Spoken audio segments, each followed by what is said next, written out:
ସମୟର ସାମ୍ବାଦିକତା ଭିତରେ ଏଭଳିଆ ହୃଦୟ ବିଦାରକ ଦୃଶ୍ୟ ମୁଁ କେବେ ଦେଖିନଥିଲି ବା ଏଭଳି ତାଲିବାନୀ ଆକ୍ରମଣ ସାମ୍ବାଦିକଙ୍କ ଉପରେ ମୁଁ କେବେ ଦେଖିନଥିଲି। ଏ ନିଶ୍ଚିତ ଭାବରେ ସଭ୍ୟ ସମାଜରେ ଗ୍ରହଣୀୟ ନୁହେଁ, କିନ୍ତୁ ଯାହା ହଉ ଇଏ ଆଶ୍ୱସ୍ତିକର ବିଷୟ ଆସିଛି। ଯେଉଁ ଦୁଇ ଜଣ ଆକ୍ରମଣରେ ମୁଖ୍ୟ ଅଭିଯୁକ୍ତ ଥିଲେ ବା ଲିଡ୍ ନେଇଥିଲେ ସେ ଦୁଇ ଜଣଙ୍କୁ ବଲାଙ୍ଗୀର ପୁଲିସ ଆପ୍ରିହେଣ୍ଡ କରିଛି। ଆଜି ବଢ଼ି ଭୋରରୁ ଦୁଇ ଜଣଙ୍କୁ ଗିରଫ କରିଛି, ଅଭିନାଶ ଦଳେଇ ଏବଂ ଆଦିତ୍ୟ ଜେନାଙ୍କୁ।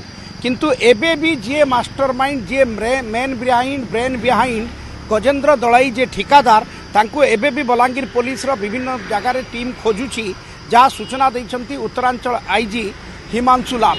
सकाळु सकाळु ए नै कि आईजी सूचना आसला जे आमे दुई जन को गिरफ करिछु एवं अन्य मानकु मध्य खोजा जाउची। 4 दिन हेजिबो, आज मंदाकिनी 4 दिन हेजिबो ए घटना। जने सांबादिकंकु देखंतु किभली भाबरे तालिबानी आक्रमण करिथिले।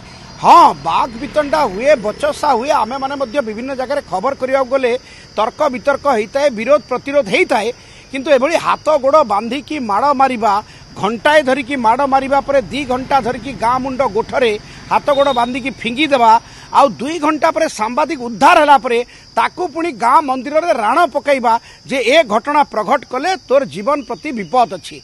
ये कौ सभ्य समाज रे ग्रहणीय? आमे कौ जुगरे रहूचु, कौ समाज रे रहूचु जो जड़े सांबादिकों को एभली आक्रमण हो पारे ये केबे भाभी मध्य पारिबे नहीं।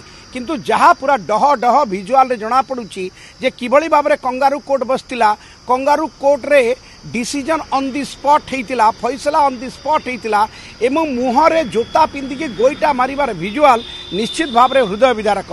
देखंतु गत 3 दिन धरिकी एने की थाना रे अभियोग हेतिला। राज्यर विभिन्न सांबादिक अनुष्ठान सांबादिक संघ एने दाबीपत्र देइतिले, एपरिकी जातीय स्तर रे मध्य ये एक घटना हेतिला, ये एक इश्यू हेतिला। किंतु गत 2 दिन धरी 3 दिन धरी लगातार ओटीवी रे खबर प्रसारण करा जाइतिला, जहाँ फल जो माने 2 जण आक्रमण रे मुख्य अभियुक्त थिले अविनाश दलई एवं जे आदित्य जेना ताकू बलांगीर पुलिस गिरफ करिछि सकाळु सकाळु एवं अन्य मानको एबे खोजुतबार जहाँ जना पड़िछि। ये सबुठु वर्तमान बड़ आश्वस्तिकर विषय। किंतु वर्तमान सांप्रतिक परिस्थिति रे ये दृश्य को देखिले कोठी ना कोठी सांबादिक सुरक्षा आईन समयर आह्वान बोली जना पड़ुछि। Exchange your old AC and take home a new power saving AC.